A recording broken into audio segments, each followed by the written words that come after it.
Hey, what's going on, everybody? Welcome back to the channel. Today I'm finally back out on the water. We got back from iCast last week. I actually got to spend a few days at home, do a little bit of quarantining before coming back to Memphis and being around my daughter. But it is good to be back, with my family, and it's also good to be back on the water too. So today what I wanted to do was I wanted to talk about the progression of fishing grass and mostly matted out grass, because one of the best situations that you can come across in bass fishing, one of the most exciting, is a situation where you've got a really dense mat of hydrilla or milfoil, or maybe even a little bit of algae on top, what we call cheese.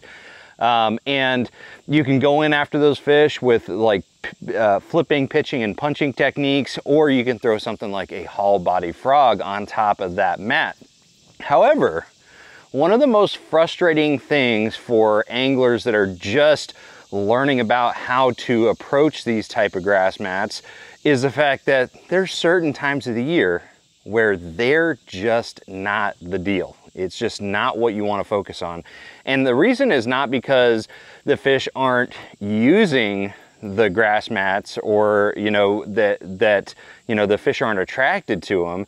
It's because they're just not set up right during certain times of the year. So I just wanted to kind of explain the progression of these really dense grass mats. Now, this lake right here that I'm fishing doesn't really have this issue, because the grass that does grow in this lake is primarily, these grass mats that I think they call it deer tongue up north. Pepper grass is also another term that we use for it. I'm not sure of the exact variety, but this type of grass is great because it creates a nice a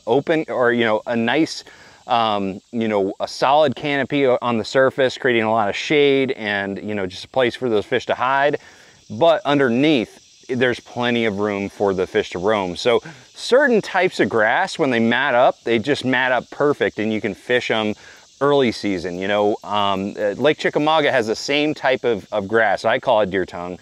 And this deer tongue, is perfect for those fish in, like the month of June and early July and things like that, because the way it grows up.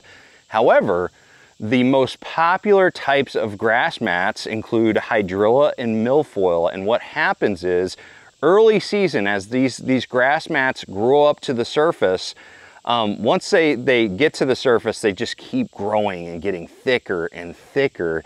And at that point of the year, late June, July, and even August, the grass is still growing. You still got enough light penetration where the root system is still real dense and thick, and so there's not a lot of room for those fish to roam around. There's not those tunnels that you really want there to be in those grass mats. So it's almost like this impenetrable wall that the fish get in, and it's not that the fish won't use it, but it's like getting a bait through that type of grass, that real thick, dense wall of vegetation, is really difficult. But also the fish just can't navigate to get to your bait very well, especially like a hollow body frog.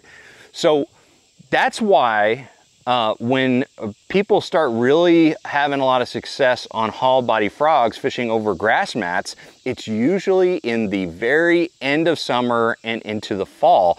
And the reason for that is that at that point of the year, the grass mats start decaying at the root system. So at the bottom first is where it starts to decay, creating these beautiful little tunnels that the fish can access, and they can move around freely.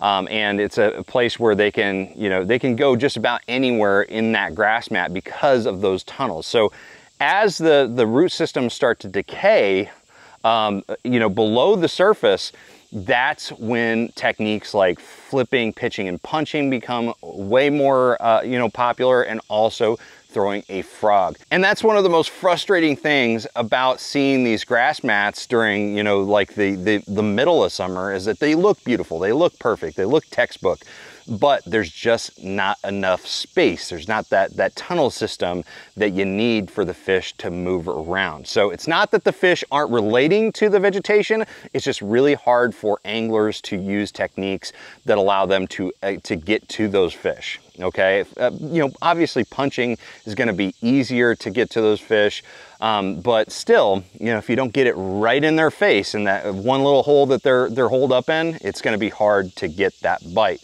So that's why that once you get into September and October and early November, that is the key time period you need to start fishing those very thick grass mats. You know, with punching techniques and also frogging techniques, or whatever else you like to throw to get to those fish. So anyways, guys, just wanted to kind of outline that observation over the years. It's one thing that early on when I was learning how to grass fish, it was very frustrating. I thought that the dog days of summer, those fish would be just in that grass and they'd be easy to catch. And part of that is true. They still were in that grass, but they were not easy to catch at all. That's why the fall is the deal. Late summer and the fall is the deal for grass mats. So anyways, guys, I've rambled on enough. I've got to get on the water. Anyways, guys, I've rambled on enough. I gotta go, I gotta get fishing. But anyways, guys, if you have any questions or comments, drop a comment below. If you have a topic you want me to cover in a future video, also drop a comment below. Other than that, I'm gonna see you out on the water. Make sure you trust the process.